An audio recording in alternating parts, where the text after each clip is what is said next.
ಸ್ನೇಹಿತರೇ ನಮಸ್ಕಾರ. ನಾನು ರವೀಂದ್ರ ಜೋಶಿ. ನಿನ್ನೆ ಬುಧವಾರ ಒಂದು ಮಜಾ ಸಂಗತಿ ನಡೀತು ಕಾಂಗ್ರೆಸ್ ಪಾಳಯದಲ್ಲಿ. ಕರ್ನಾಟಕ ದಮನಕಗಳಲ್ಲಿ ಒಬ್ಬರಾದಂಥ ಕೆ.ಸಿ. ವೇಣುಗೋಪಾಲ್ ಅವರು ನೇರವಾಗಿ ಮಲ್ಲಿಕಾರ್ಜುನ ಮುತ್ಯಾನ ಹತ್ರ ಬರ್ತಾರೆ. ಮಲ್ಲಿಕಾರ್ಜುನ ಮುತ್ಯಾನ ಹತ್ರ ಬಂದವರೇ ಒಂದು ವೈಟ್ ಶೀಟ್ನಲ್ಲಿ ಒಂದು ಲೆಟರನ್ನು ಬರೆದು ಅವ್ರ ಕೈ ಕೊಡ್ತಾರೆ.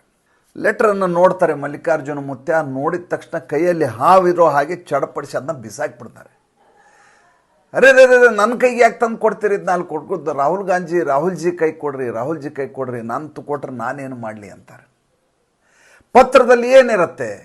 ಪತ್ರದಲ್ಲಿ OSG ಸ್ಥಾನಕ್ಕೆ ರಾಜೀನಾಮೆಯನ್ನು ಕೊಟ್ಟಿರ್ತಾರೆ K C. Venugopal alias Karnataka organisation general secretary ಸ್ಥಾನಕ್ಕೆ ವೇಣುಗೋಪಾಲ್ ಅವರ ರಾಜೀನಾಮೆ ಕಾಂಗ್ರೆಸ್ ಪಕ್ಷದಲ್ಲಿ. ಈತ 2019ರಲ್ಲಿ ಸಂಘಟನಾ ಕಾರ್ಯದರ್ಶಿಯಾಗಿ ಕಾಂಗ್ರೆಸ್ ಪಕ್ಷದಲ್ಲಿ ಆಯ್ಕೆಯಾಗಿದ್ದು, ನೇಮಕಾತಿಯಾಗಿದ್ದು. ಅಲ್ಲಿ ಚುನಾವಣೆ ಅಂತ ಏನಿರಲ್ವಲ್ಲ. ಹಾಗೆ ಆದಮೇಲೆ ಒಟ್ಟು 40 ಚುನಾವಣೆಗಳು ನಡೆದಿದ್ದಾವೆ.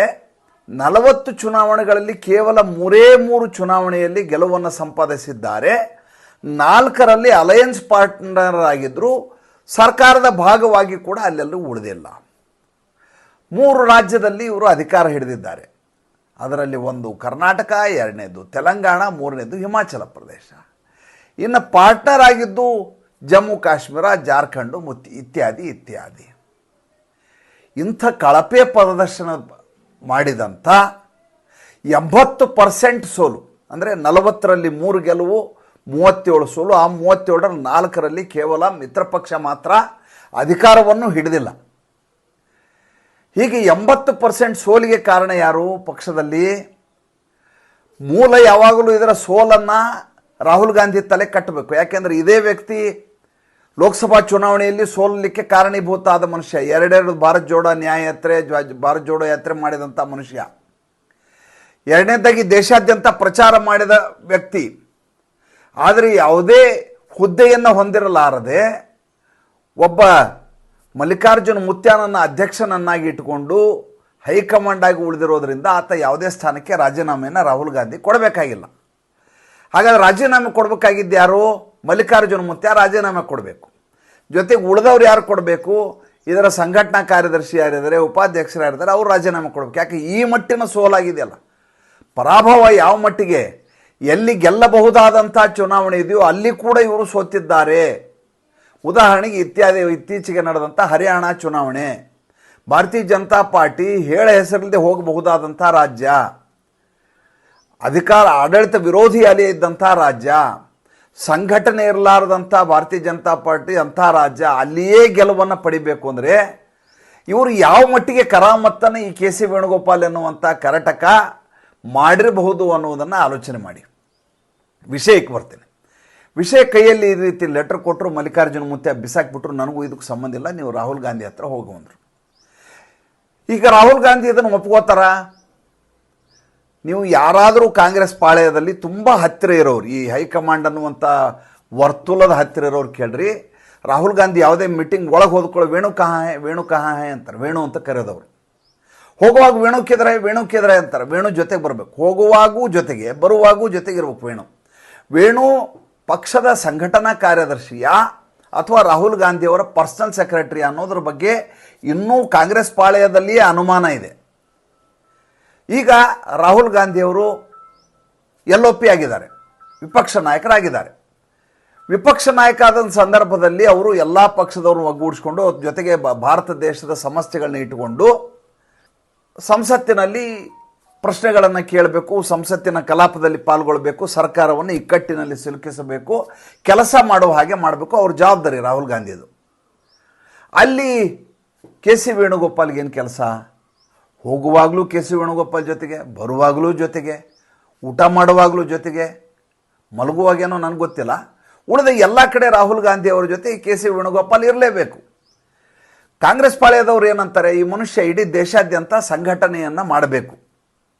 ಇವತ್ತು ಸೋಲಾಗಿದೆ ಅಂತ, ನಮ್ಮದು 36 ಚುನಾವಣೆಯಲ್ಲಿ ಸೋಲಾಗಿದೆ ಅಂದರೆ ಆ ಸೋಲಿಗೆ ಕಾರಣ ಏನಪ್ಪ ಅಂತಂದರೆ ಅದಕ್ಕೆ ಸಂಘಟನೆಯಲ್ಲಿ ನಡೆದಂಥ ಕೊರತೆ, ಅಭ್ಯರ್ಥಿಗಳ ಆಯ್ಕೆಯಲ್ಲಿ ಸರಿಯಾದಂಥ ನಿರ್ಣಯವನ್ನು ಕೈಗೊಳ್ಳದೇ ಇರೋದು, ಪಕ್ಷದ ಇಮೇಜನ್ನು ವೃದ್ಧಿಸದೇ ಇರೋದು, ಕಾರ್ಯಕರ್ತರು ಮತ್ತು ಪದಾಧಿಕಾರಿಗಳ ಮಧ್ಯೆ ಸಮನ್ವಯವನ್ನು ಸಾಧಿಸದೇ ಇರೋದು, ಇದೆಲ್ಲ ಮಾಡಬೇಕಾದ ಕೆಲಸ OSDದು, ಆರ್ಗನೈಜೇಷನ್ ಜನರಲ್ ಸೆಕ್ರೆಟರಿದು. ಈ ಯಾವ ಕೆಲಸವನ್ನು ವೇಣುಗೋಪಾಲ್ ಮಾಡೋದಿಲ್ಲ. ವೇಣು ಅಂತ ಕರೆದುಕೊಳ್ಳಿ, ಎಡಕ್ಕೆ ಬಲಕ್ಕೆ ಒಂದು ಕಡೆ ಜಯರಾಮ್ ರಮೇಶ್, ಒಂದೊಂದು ಕಡೆ KC ವೇಣುಗೋಪಾಲ್ ನಿಂತುಬಿಟ್ಟಿರ್ತಾರೆ. ಅವರೇನಿದ್ರು ರಾಹುಲ್ ಗಾಂಧಿಯವರ PA ಥರ ಕೆಲಸ ಮಾಡ್ತಾರೆ ವಿನಃ ಪಕ್ಷದ ಉದ್ಧಾರಕ್ಕೆ ಕೆಲಸ ಮಾಡ್ತಾ ಇಲ್ಲ ಅಂತ ಅವ್ರ ಮೇಲೆ ದೊಡ್ಡದಾದಂಥ ಆರೋಪ ಇತ್ತು. ಇದರ ಜೊತೆ ಇನ್ನೊಂದು ಆರೋಪ ಏನಿತ್ತು, ಹರಿಯಾಣ ಚುನಾವಣೆಯಲ್ಲಿ ಇವರ ಚಾರಿತ್ರ್ಯವನ್ನೇ ಪ್ರಶ್ನೆ ಮಾಡುವಂಥ ಆರೋಪ KC ವೇಣುಗೋಪಾಲ್ ಮೇಲೆ. ಏನಂತ ಈ ಕರ್ನಾಟಕನ ಮೇಲೆ ಆರೋಪ? ಈತ ತನ್ನ ಸಖಿಯರಿಗೆ ಟಿಕೆಟ್ ಕೊಡಿಸುವುದರಲ್ಲಿ ನಿಸ್ಸೀಮ ಈತ. ಹರಿಯಾಣ ಚುನಾವಣೆಯ ಸೋಲಿಗೆ ಈತ ತನ್ನ ಗೆಳೆಯರಿಗೆ ಟಿಕೆಟ್ ಕೊಡಿಸಿದ, ಅವರೆಲ್ಲ ಸೋತರು, ಹಿಂಗಾಗಿ ಪಕ್ಷ ಹಾಳಾಗೋಯ್ತು. KC ವೇಣುಗೋಪಾಲ್ಗೆ ನೇತೃತ್ವವನ್ನು ಕೊಡದೆ ಹೋಗಿದ್ರೆ ಹರಿಯಾಣದಲ್ಲಿ ಚುನಾವಣೆಯಲ್ಲಿ ಗೆಲುವಾಗ್ತಿತ್ತು ಅನ್ನುವಂಥ ಒಂದು ನರೇಟಿವ್ ಸೃಷ್ಟಿಯಾಯಿತು. ಅದಾದಮೇಲೆ ಸುಮಾರು ದಿವಸ KC ವೇಣುಗೋಪಾಲ್ ಎಲ್ಲೂ ಕಾಣಿಸ್ತಾನೆ ಇರಲಿಲ್ಲ. ರಾಹುಲ್ ಗಾಂಧಿ ಅಕ್ಕಪಕ್ಕ ನಾನು ನೋಡ್ತಾ ಇದ್ದೆ, ಎಲ್ಲಿ ಈ ಕಡೆನೂ ಇಲ್ಲ ಈ ಕಡೆನೂ ಇಲ್ಲ, ಯಾಕಿದು ಅಂತ ನೋಡಿದೆ ಸ್ವಲ್ಪ ದಿವಸ, ಒಂದು ವಾರ. ಮತ್ತು ಯಥಾ ಪ್ರಕಾರ ವೇಣು ಅಂತ ಇವ್ರು ಕೂಗವರು ರಾಹುಲ್ಜಿ ಅಂತ ಆತ ಬರೋದು, ಒಟ್ಟಿಗೆ ಎಲ್ಲ ಕಡೆ ಇವ್ರದ್ದು ಚಂಡಾಳ ಚೌಕಳಿ ಎಲ್ಲ ಕಡೆ ಓಡಾಡ್ಕೊಂಡಿರೋದು. ಯಾವಾಗ ಈ ಧ್ವರ ತಾರಕ ಸ್ವರಕ್ಕೆ ಏರುತ್ತೋ ಕಾಂಗ್ರೆಸ್ ಪಾಳ್ಯದಲ್ಲಿ, ಆವಾಗ ವೇಣುಗೋಪಾಲ್ಗೆ ಅನಿವಾರ್ಯ ಆಗಿಬಿಡುತ್ತೆ.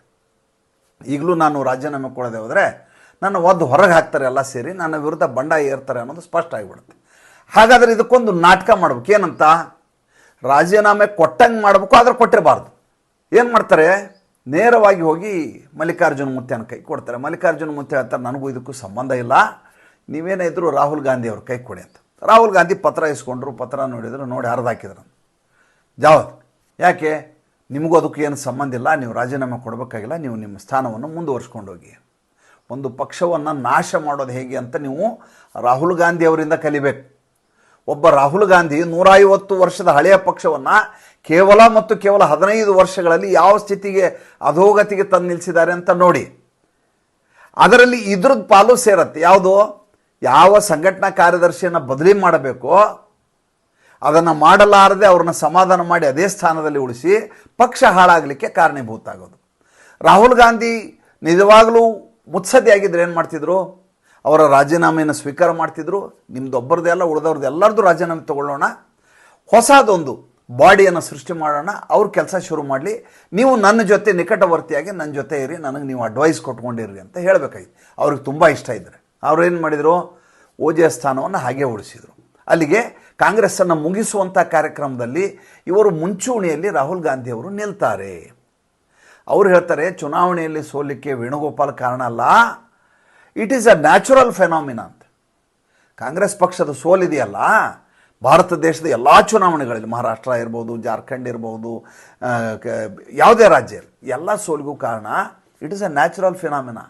ಪಕ್ಷ ಅಂದಮೇಲೆ ಸೋಲಲೇಬೇಕು, ಸೋಲು ಗೆಲುವು ಸ್ವಾಭಾವಿಕ. ಆದ್ದರಿಂದ ನೀವು ರಾಜೀನಾಮೆ ಕೊಡಬೇಕಾಗಿಲ್ಲ ಅಂತ ಅವರನ್ನು ಅದೇ ಸ್ಥಾನದಲ್ಲಿ ಮುಂದುವರಿಸ್ತಾರೆ. ಸುತ್ತಮುತ್ತಲೂ ಇದ್ರಲ್ಲ ವೇಣುಗೋಪಾಲ್ ಆಗಲಾರ್ದು, ಅವ್ರು ಕೈ ಹೆಸಿಕೊಂಡು ಅಲ್ಲಿಂದ ಜಾಗ ಖಾಲಿ ಮಾಡ್ತಾರೆ. ಏಕೆಂದರೆ ಗುಲಾಮಿ ಮನಸ್ಥಿತಿ ಇರೋರಿಗೆ ಕಂಠ ಎನ್ನುವುದು ಇರೋದಿಲ್ಲ.